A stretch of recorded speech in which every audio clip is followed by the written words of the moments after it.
बहुत धन्यवाद माननीय प्लीज बैठिए सदस्य। आपका समय हो गया, आपका समय हो गया। सुश्री कविता पाटीदार।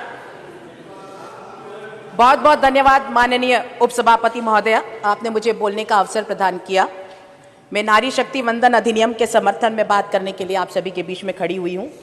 सबसे पहले मैं देश के यशस्वी प्रधानमंत्री माननीय मोदी जी को हृदय से कोटि कोटि धन्यवाद प्रेषित करती हूं, जिन्होंने हिंदू संस्कृति के इस पर्व गणेश आराधना के समय महिला बिल को लाने का सदन में काम किया है। माननीय महोदय, जब आज देश दुनिया की तीसरी बड़ी ताकत बनने की ओर अग्रसर है, ऐसे समय सशक्त भारत के निर्माण में महिलाओं की भागीदारी बहुत महत्वपूर्ण हो जाती है।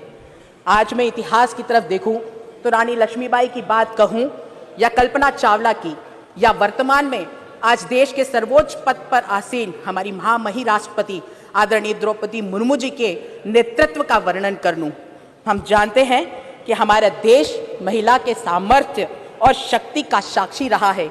ये दुनिया एक गुलशन है तो नारी उसकी माली है, वो झुक जाए तो सीता है और अड़ जाए तो चंडी काली है। देश की ऐसे सशक्त नारी की चिंता कर देश के चिंतन में उनकी भागीदारी को सुनिश्चित करने का काम माननीय प्रधानमंत्री आदरणीय मोदी जी ने किया है। हमने भगवान शिव के अर्धनारीश्वर स्वरूप को भी देखा है, जिसके माध्यम से संसार को नारी के अस्तित्व की आवश्यकता का संदेश दिया गया है। एक तरफ धर्म है तो दूसरी तरफ संस्कार। ये हमारे संस्कार ही है कि हमारे भारत देश को भी हम भारत माता कहकर पुकारते हैं, और इसी माँ भारती के उज्जवल भविष्य को सुनिश्चित करने के लिए महिलाओं के सामर्थ्य की उपयोग करने के लिए ये बिल माननीय मोदी जी के द्वारा इस सदन में लाया गया है। माननीय सभापति महोदया, पिछले विगत 9 वर्षों से केंद्र की सरकार ने माननीय मोदी जी के नेतृत्व में न सिर्फ महिलाओं के आगे अनेक अवसर उपलब्ध कराए हैं, अपितु उनके जीवन स्तर में सुधार के लिए विभिन्न योजनाओं के माध्यम से प्रयास भी किया है। उज्ज्वला योजना हो, मातृ वंदना योजना हो, शौचालय निर्माण की बात करूं, बेटी पढ़ाओ बेटी बचाओ की बात कहूं, महिला सशक्तिकरण, इन सभी योजनाओं के माध्यम से महिला के अधिकारों में वृद्धि के संकल्प को पूरा किया। हम सिर्फ राजनीति के लिए या वोट के लिए महिलाओं का नाम नहीं लेते हैं।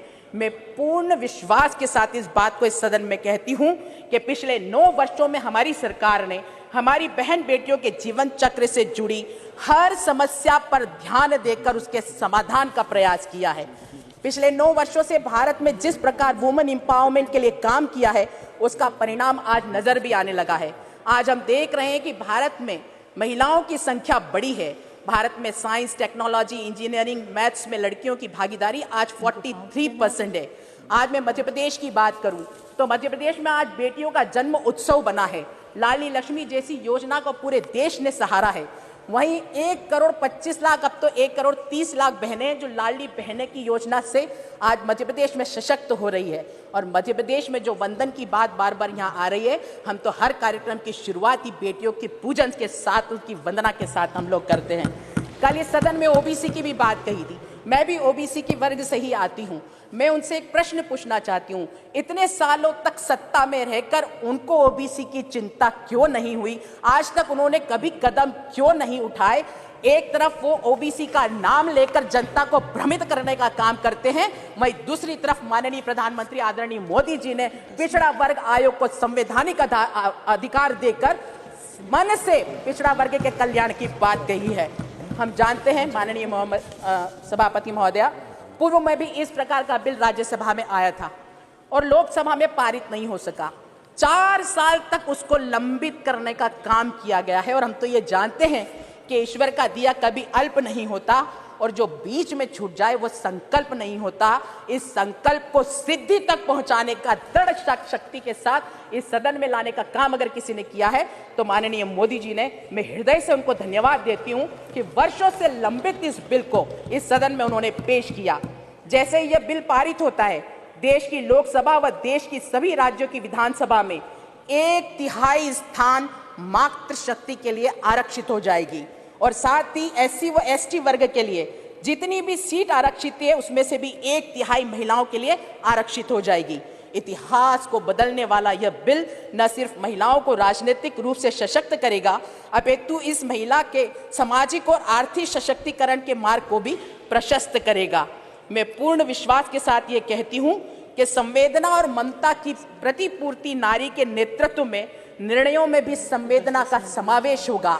आज जैसे हम कुछ युक्ति बोलते हैं कि हर पुरुष की प्रगति के पीछे नारी का हाथ होता है, इस सदन में मुझे ये बोलते बहुत गर्व है कि हम सब बहनों की प्रगति के पीछे इस देश के प्रधानमंत्री माननीय मोदी जी का ताकतवर साथ है, जो पूरे देश की बहनों से ये कह रहा है कि नहीं वक्त सोने का अब है, जाग उठो भारत नारी, गया शांति का वक्त, आज बनकर चलो आग की चिंगारी, बनकर सीता के समान वध रावण का करवाना है, आज कटारी बांध कमर में स्वयं युद्ध में जाना है, भाव भीरुता का तजकर तुम करो शेर की सवारी, नहीं वक्त सोने का अब है, जाग उठो भारत नारी, जाग उठो भारत नारी।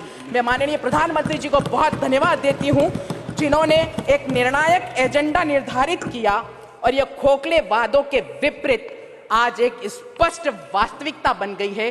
कोटि कोटि धन्यवाद देते हुए प्रधानमंत्री जी को इस बिल का समर्थन करते हुए मैं अपनी बात को समाप्त करती हूं। बहुत बहुत धन्यवाद।